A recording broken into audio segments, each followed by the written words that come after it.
بسم اللہ الرحمن الرحیم۔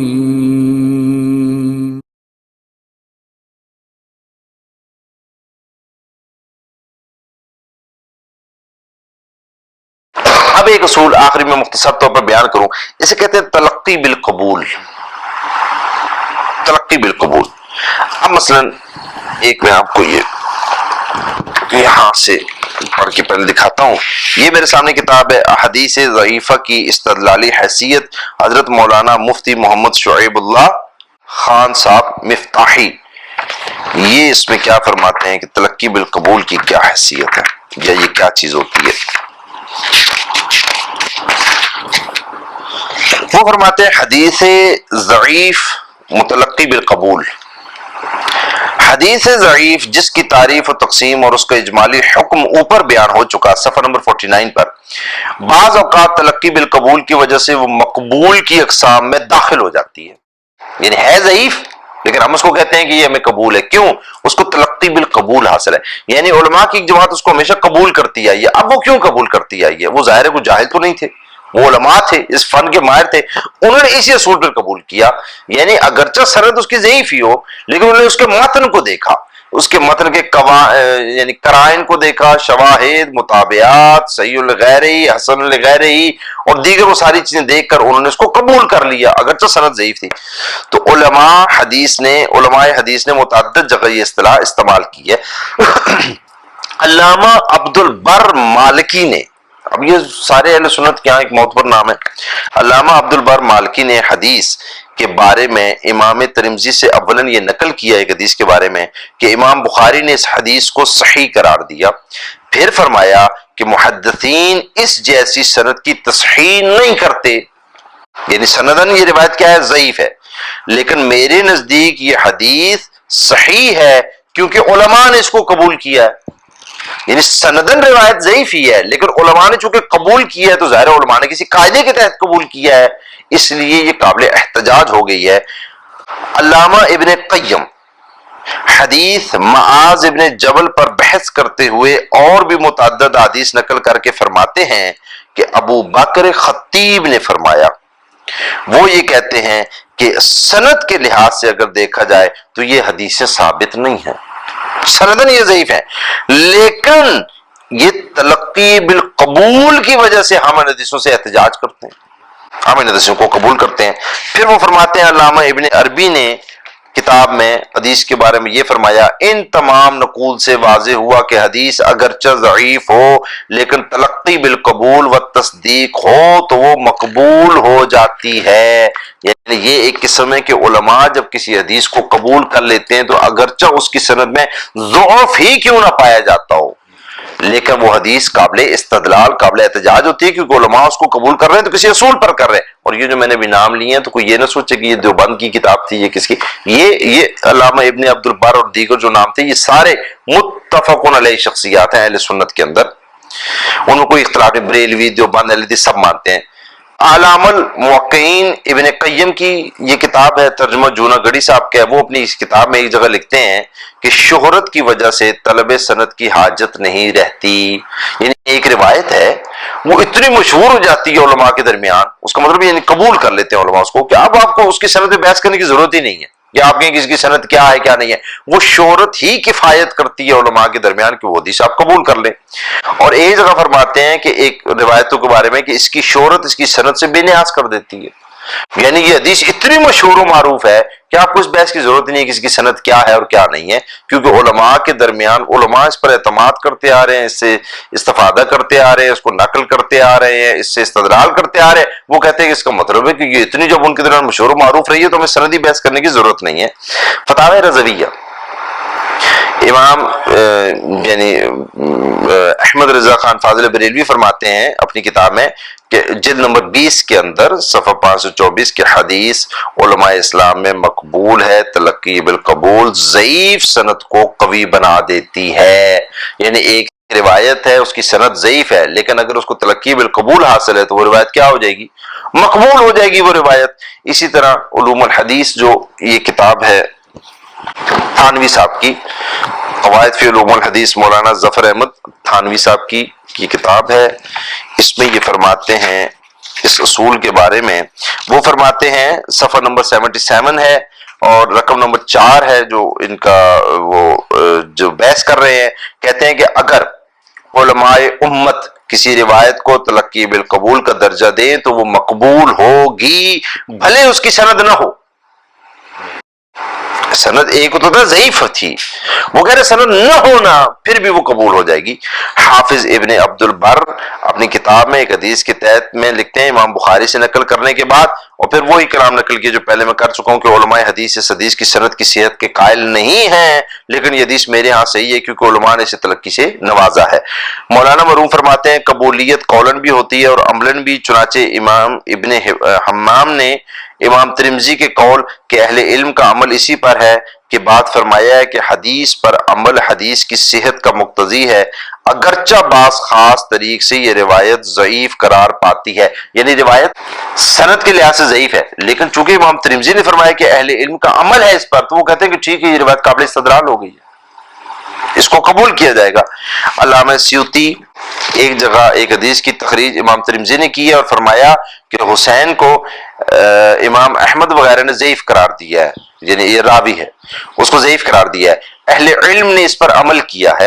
امام سیوطی فرماتے ہیں کہ امام ترمذی نے اس بات کی طرف اشارہ کر دیا کہ اہل علم کے اخذ و عمل سے ضعیف روایت کو تقویت پہنچتی ہے، اور یہی بات بہت سے اہل علم سے منقول ہے اگرچہ روایت کی سند غیر معتمد ہی کیوں نہ ہو۔ یعنی امام ترمذی بھی اس اصول کے قائل ہیں کہ اگر روایت ضعیف ہے اور علماء نے اس کو قبول کیا تو ہم اس سے استدلال کریں گے۔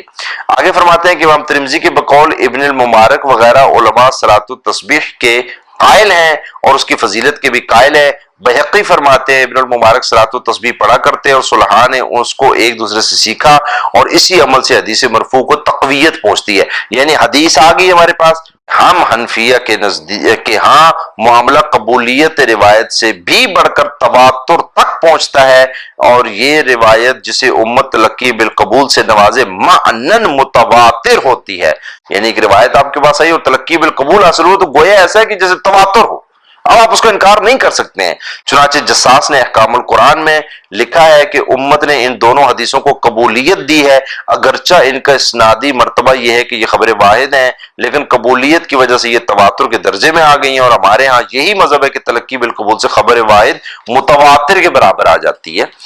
یعنی ضعیف روایت ہوتی ہے تلقی بالقبول کی وجہ سے قابل استدلال بن جاتی ہے، اور اگر خبر واحد ہو تو خبر متواتر بن جاتی ہے۔ اتنا زیادہ اہمیت ہے اس کی قبول کرنے کی، تلقی بالقبول کی۔ اب آپ کو میں تشیع کی ایک عبارت دکھا دیتا ہوں، یہ ہے کتاب البدایۃ فی علم الدرایہ، شہید الثانی کی یہ کتاب ہے، اس میں وہ صفحہ نمبر 33 پر لکھتے ہیں، یہ کتاب میں پہلے دکھا چکا ہوں، وہ فرماتے ہیں وَثَامِنُ عَشَرِهَا المقبول، وہ کہتے ہیں قانون لکھتے ہیں کہ مقبول روایت کون سی ہوتی ہے، وَهُوَ مَا تَلَقَّوْهُ بالقبول، اور یہ مقبول روایت اس کو کہتے ہیں کہ جس کو تلقی بالقبول حاصل ہو، اس کو کہتے ہیں، اور اس کے مضمون پر عمل کیا گیا ہو، اس چیز کو مد نظر رکھے بغیر کہ اس کی سند کی صحت کیا ہے، جیسے کہ فلاں فلاں حدیث کے اندر آیا، یعنی وہ فرماتے ہیں کہ تلقی بالقبول اگر کسی کو حاصل ہو جائے حدیث کو، تو اگر اس کی سند میں کوئی مناقشہ ہو بھی تو اس حدیث کو ہم قبول کرتے ہیں اور اس حدیث کو ہم مقبول کہتے ہیں۔ یہ میرے سامنے کتاب ہے علم درایت الحدیث، حسن ربانی صاحب کی کتاب ہے، یہ اس میں لکھتے ہیں، یہ تشیع کی کتاب ہے، مقبولہ صفحہ نمبر 110 111 رقم نمبر 32، مقبولہ کی کیا تعریف ہے؟ وہ کہتے ہیں روایت مقبولہ اس روایت کو کہتے ہیں جس کی سند میں خدشے اور جھول کے باوجود اس کے مضمون پر عمل کیا گیا ہو، یعنی سند میں کوئی مناقشہ ہے لیکن عمل کو امت نے کیا کر لیا، قبول کر لیا ہے۔ در حقیقت روایت مقبولہ ضعیف روایات کے ہی جز شمار ہوتی ہے، یعنی سند میں اس کو مناقشہ ہوتا ہے لیکن علماء نے اسے قرائن کی بنا پر قبول کیا ہوتا ہے، یعنی ایسا نہیں ہوتا کہ آپ کہیں کہ ضعیف روایت ہے تو علماء نے قبول کر لیا، وہ علماء نے سوچ سمجھ کے قبول کیا ہے قرائن پر، وہ اس فن کے ماہر ہیں، اس لیے ہم ان پہ اعتماد کرتے ہیں کہ انہوں نے سوچ سمجھ کر وہ جو قرائن متعین کیے ہیں اس کے مطابق اس روایت کو پایا ہے تو قبول کیا ہے۔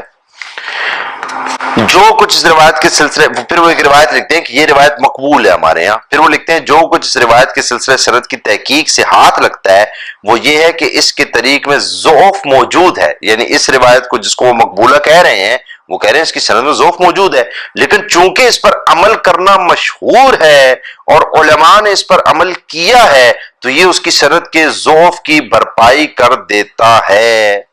یعنی کہ اب اگر سند میں کچھ ضعف تھا بھی تو علماء نے چونکہ اس کو قبول کر لیا، متن کو قرائن کی وجہ سے، شواہد کی وجہ سے، اپنے اصولوں کی وجہ سے، تو اس لیے اب اس حدیث سے استدلال کیا جائے گا، اس کے احتجاج کیا جائے گا، اس پر عمل کیا جائے گا۔ اسی طرح مختصر شرح زیارت جامع کبیر آیت اللہ ناصر مکارم شیرازی صاحب نے لکھی ہے، تو اس میں بھی وہ یہ قاعدہ لکھتے ہیں کہ عمل اصحاب، عمل علماء، وہ متن مضمون حدیث بھی کبھی حدیث کو تقویت دیتے ہیں۔ یعنی کہ یہ جو عمل اصحاب ہوتا ہے اور عمل علماء ہوتا ہے تو وہ کیا کرتے ہیں کہ وہ جو مضمون حدیث میں بیان ہوتا ہے وہ اس کو تقویت دے دیتے ہیں کہ آپ اس کو آسانی سے اس مضمون کو قبول کریں، سند اگرچہ ضعیف ہوگی لیکن وہ مضمون کو جب علماء قبول کرتے ہوئے آ رہے ہیں اس فن کے ماہرین، تو آپ کو یہ اندازہ ہو جاتا ہے کہ ہاں اس سے استدلال کیا جا سکتا ہے، یہ ضائع کرنے کے قابل نہیں ہے، یہ متن ایسا نہیں ہے کہ اس کو موضوع کہہ دیں یا ضعیف کہہ کے بس ٹھکرا دیں، بلکہ کچھ قرائن ایسے پائے جاتے ہیں۔ اور اسی طرح شیخ مفید اپنی کتاب الارشاد میں لکھتے ہیں، ہمارے متقدمین میں شامل ہیں، وہ ایک جگہ پر بہت سی چیزیں لکھنے کے بعد کہتے ہیں کہ شہرت سند کی محتاج نہیں ہے، وہ لکھتے ہیں کہ یہ چیز علماء میں اتنی مشہور و معروف ہو گئی ہے، ایون عوام الناس میں بھی اتنی شہرت اختیار کر لی ہے، یعنی خواص میں اور عوام میں، کہ وہ کہتے ہیں کہ اب اس کی سند پر بھی بحث کرنے کی ضرورت نہیں ہوتی۔ یعنی تلقی بالقبول جسے حاصل ہو جاتا ہے وہ کتنی چیز مضبوط ہو جاتی ہے۔ تو عابد بھائی اب یہ ہمیں اصول سمجھ آیا کہ اگر نمبر ایک کتاب سلیم بن قیس الہلالی کی جو سند فی نفس ہی اس کی سند کیا ہے؟ صحیح ہے، نمبر ایک ہو گیا۔ نمبر دو کیا ہو گیا کہ اگر اس کی سند کو کوئی بندہ کہتا ہے کہ نہیں میں اس کو ضعیف مانتا ہوں تو اس کا مطلب کیا ہے کہ کتاب ضعیف ہو گئی ہے؟ کوئی فرق نہیں پڑتا کتاب پہ۔ اب ہم کیا کریں گے؟ اب ہم یہ دیکھیں گے کہ اس کے متن پر کیا بحث ہے، یعنی اس کے متن کی طرف جائیں گے۔ اگر اس کا متن دیگر صحیح روایات میں بیان ہو گیا اس کا متن، تو ہم کیا کریں گے؟ اس کے متن کو صحیح لغیر ہی کے عنوان سے قبول کر لیں گے، اور ہمارے علماء نے کیا، ہمارے علماء نے یہ بات بتائی ہے کہ کتاب سلیم کو جنہوں نے قبول کیا انہوں نے کہا اس کتاب سلیم میں آپ کو اشکال کیا ہے؟ اس میں جو کچھ لکھا ہے اگر سب کچھ وہ دیگر کتب میں صحیح سندوں سے آ جائے تو اس کتاب میں اشکال کیا رہا؟ کوئی اشکال نہیں۔ پھر کتاب میں کیا؟ جیسے میں نے آپ کو کتاب دی مشکات، اب مشکات المصابی ہے، اب میں کہوں جی مجھے مؤلف کے حالات نہیں ملے، مجھے تو اس کے حالات ایسے ملنے چاہیے تھے، یہ ہوتا وہ ہوتا وہ، آدمی کہے گا کوئی بات نہیں، آپ دیکھو اس میں جو کچھ لکھا ہے اس نے بخاری سے لکھا، مسلم سے لکھا، فلاں سے لکھا، فلاں سے لکھا، وہاں سندیں بھی لکھی ہوئی ہیں، محدثین کے حکم بھی موجود ہیں، یہ سارا آپ وہاں جا کے دیکھ لو۔ اگر یہ سب کچھ ٹھیک ہے تو آپ کو اس مؤلف کے حالات جانے کی ضرورت کیا ہے؟ اگر آپ کو نہیں بھی پتا تو متن تو ٹھیک ہے کتاب کا، جب مندرجات ٹھیک ہو گئے تو آپ نے جو میسج لینا ہے وہ سند سے لینا ہے، متن سے لینا ہے؟ وہ مندرجات سے لینا تھا آپ نے۔ آپ جو بھی اس کو لکھتا ہے لکھتا رہے، وہ مجہول ہے، مستور ہے، وہ کیا ہے کیا نہیں ہے، اس سے آپ کو کیا لینا دینا۔ تیسری چیز کیا ہو گئی کہ اگر اس کے کچھ اور بھی طرق ہیں اس روایت کے، جو سلیم میں ایک روایت مثلا پائی جاتی ہے، اگر ہم اس کی سند کو ضعیف بھی کر دیں اور اس کو کچھ اور طرق ہے، اگر وہ صحیح نہیں بھی ہے تو تعدد طرق کی وجہ سے وہ کیا ہو جائے گا؟ قبول ہو جائے گا۔ اچھا میں آپ کو یہاں پر یہ بھی بات بتا دوں کہ یہ کتاب سلیم ہے نا، اس کی بھی کئی سندیں ہیں، خود کتاب سلیم کی، یہ تعدد طرق سے یہ میرے ذہن میں آیا۔ یہ کتاب ہے اصول علم الرجال بین نظریت و تطبیق آیت اللہ شیخ مسلم الداوری کی کتاب ہے۔ انہوں نے اپنی کتاب میں لکھا ہے، یہ فرماتے ہیں کہ اگر کتاب کے طرق متعدد ہو جائیں، یعنی ایک کتاب اس کا الگ الگ طرق سے وہ کتاب آئی ہے، تو وہ کیا ہو جائے گا؟ وہ کہتے ہیں کہ پھر وہ کتاب صحیح ہو جائے گی، معتبر ہو جائے گی، کیونکہ تعدد طرق آ گئے نا۔ اگر وہ ضعیف بھی ہو جائے، ابھی ہم نے کیا پڑھا کہ اگر دو طرق آپ کے پاس آ جائے، دونوں ضعیف ہو جائیں اور ایک ہی مضمون بیان کریں تو آپ اس کو کیا کر لیں گے؟ قبول کر لیں گے، حسن درجہ ہو جائے گا۔ یعنی کتاب سلیم کی چونکہ اور بھی طرق موجود ہیں ابان کے علاوہ، تو وہ خود لکھ رہے ہیں مسلم الداوری وہ فرماتے ہیں چونکہ اس کتاب کے متعدد طرق ہیں اس لیے اگر وہ ضعیف بھی ہیں تو کتاب معتبر ہے۔ نمبر ایک کہ وہ جو دوسرے طرق ہے، پہلی بات تو وہ طرق صحیح ہیں، صحیح غیری کے حکم میں آ گئی یہ کتاب سندن۔ اگر وہ بھی ضعیف مان لے کوئی آدمی کہ نہیں وہ دیگر طرق ہے وہ بھی ضعیف ہے، تو تعدد طرق کی وجہ سے کیا ہو گیا، پھر بھی کتاب صحیح ہو جائے گی، کتاب سند اس کی صحیح ہو جائے گی۔ پھر مسلم داوری صاحب لکھتے ہیں صفحہ نمبر 280 پر اپنی کتاب کے کہ اگر کتاب تواتر سے ثابت ہو جائے تو اس کے لیے پھر یہ ضرورت نہیں ہوتا کہ آپ اس پر سندی بحثیں کریں، اور پھر وہ آخر میں یہ بھی فرماتے ہیں کہ فی نفسی یہ جو اس کتاب کی سند ہے نا کتاب سلیم کی، وہ کہتے ہیں یہ خود سند سے ہی صحیح ثابت ہے، اس میں کوئی اتنا الجھنے کی وہ کہتے ہیں ضرورت نہیں ہے، یہ کوئی اتنا مشکل مسئلہ نہیں ہے اس کتاب کے بارے میں۔ اور کتاب کے آخری اصول کیا تھا کہ آپ حسن لغیری صحیح لغیری کے بعد کیا کریں، تلقی بالقبول، کہ آیا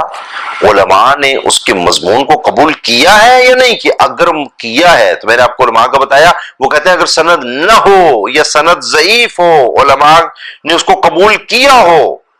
تو وہ ہمیں متن قبول کرنا پڑے گا، وہ قوی ہو جائے گا، وہ قابل استدلال متن ہو جائے گا۔ اور اگر خبر واحد ہوئی صحیح سند سے آگئی اور علماء نے تلقی بالقبول کا حاصل ہوا تو وہ تو تواتر کے درجے تک پہنچ جائے گا۔ اب کتاب سلیم ابن قیس ہلالی کے اندر جو متن ہے، کیونکہ اہل سنت تشیع سے بات کر رہے ہیں نا، وہ تو یہ کہہ رہے ہیں کہ نہیں یہ کتاب کی سند یوں نہیں ہے، سند یوں نہیں ہے، فلاں نے نہیں مانی تو فلاں نے نہیں مانی۔ میں کہتا ہوں کہ آپ تشیع کی کسی عالم دین کے پاس چلے جائیں اور اسے کتاب سلیم بن قیس الہلالی کا متن پیش کریں، اسے بتائیں اس میں سے کون سا متن ہے جو آپ یا آپ کے علماء قبول نہیں کرتے۔ آسان سا مسئلہ ہو گیا نا عابد بھائی، الجھنے کی ضرورت ہی نہیں ہے۔ بھائی یہ کتاب ہے کتنا ہو جمع، یہ اردو کی کتاب ہے، اس میں مقدمہ وغیرہ سارے شامل کر کے 314 صفحے ہیں۔ آپ کہیں بھائی یہ کتاب ہے آپ کی سلیم بن قیس، سند کے بھی مسئلے ہیں، یہ ہے وہ سب کچھ ہو گئے، اسے کہیں کہ مجھے یہ بتا دو کہ اس کا متن پڑھو اور مجھے آپ یہ بتائیں کہ آپ یعنی تشیع کا عالم اور آپ کے جو دیگر علماء ہیں تشیع میں، آپ بتائیں کہ اس میں کون سی چیزیں جو آپ قبول نہیں کرتے۔ اگر وہ کہہ دے کہ اس کتاب میں جو کچھ لکھے ہم سب کچھ قبول کرتے ہیں اور میں نہیں سارے علماء قبول کرتے ہیں اور آج سے نہیں شروع سے قبول کرتے آ رہے ہیں، تو اسے تو تلقی بالقبول حاصل سندی بحث تو کرنی ہی نہیں ہے اس کتاب پہ، اس کتاب پہ سندی بحث کی تو حاجت ہی نہیں رہی، وہ تو تلقی بالقبول سے ثابت ہو گئی۔ اور اگر اس کو کوئی سندن صحیح مانتا تھا،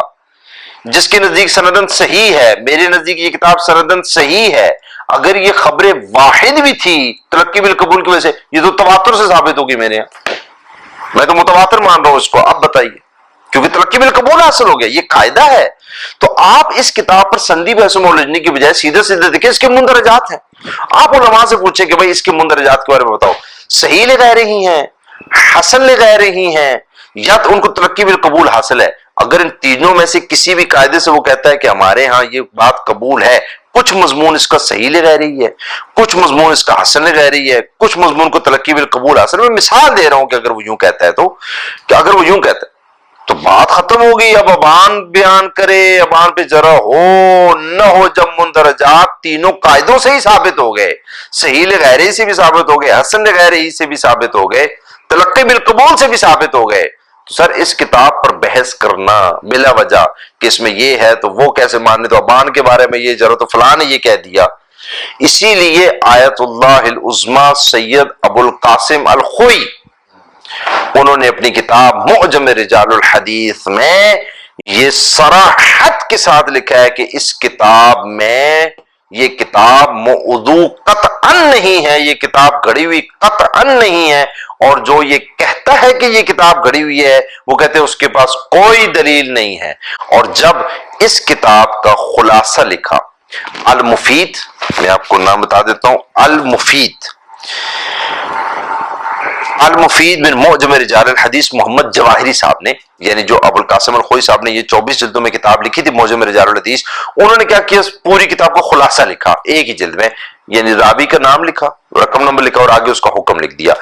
وہ جب کتاب سلیم کے ذیل میں لکھتے ہیں رقم نمبر 5401 پر سلیم بن قیس ہلالی کی ذات میں کہ آیت اللہ ابو القاسم کیونکہ ظاہر عام لوگ یہاں سے کبھی وہ ایک صفحے کا اسکین لیتے ہیں، کوئی آدھے صفحے کا لیتا ہے. اب وہ محمد جواہری لکھ رہے ہیں کہ آیت اللہ ابو القاسم الخوئی صاحب نے کتاب سلیم کے بارے میں ان کا کیا خیال ہے، انہوں نے جو بحث کی اس کا نتیجہ کیا ہے، اینڈ رزلٹ کیا ہے. وہ لکھتے ہیں سلیم بن قیس الہلالی کے بارے میں کہ آیت اللہ ابو القاسم الخوئی یہ لکھتے ہیں کہ یہ سکہ ہے اور اس کی کتاب معتبر کتاب ہے. آیت اللہ ابو القاسم الخوئی کے نزدیک یہ کتاب کیا ہے؟ معتبر ہے، کیونکہ آیت اللہ ابو القاسم الخوئی کی نزدیک یہ کتاب دیگر اسناد سے بھی ثابت ہے. ایک تو متناً وہ کہتے ہیں کہ یہ موضوع نہیں ہے، اور دوسرا یہ کہ وہ اس کی سند کو بھی مانتے ہیں کہ یہ دیگر اسناد سے ان کے ہاں ثابت ہے کتاب. المعین علی معجم رجال الحدیث، یہ سید محمد جواد الحسینی البغدادی ہیں، انہوں نے بھی اسی کتاب کا معجم رجال الحدیث جو ابو القاسم الخوئی صاحب نے لکھی 24 جلدوں میں، اسی کتاب کا انہوں نے بھی خلاصہ لکھا. یہ دوسرے شاگرد تھے، انہوں نے اپنا خلاصہ لکھا، جواہری صاحب نے انہوں نے اپنا خلاصہ لکھ دیا. انہوں نے بھی ایک جلد میں خلاصہ لکھا کہ آیت اللہ ابو القاسم الخوئی صاحب کیا فرماتے ہیں. یہ بھی جب رقم پہنچتے ہیں نا 5401 پر، اسی راوی کے بارے میں سلیم بن قیس الہلالی یہ فرماتے ہیں، آیت اللہ ابو القاسم الخوئی صاحب فرماتے ہیں کہ یہ سکہ ہے، اس کی کتاب معتبر ہے، قابل اعتماد ہے، قطعا موضوع نہیں ہے.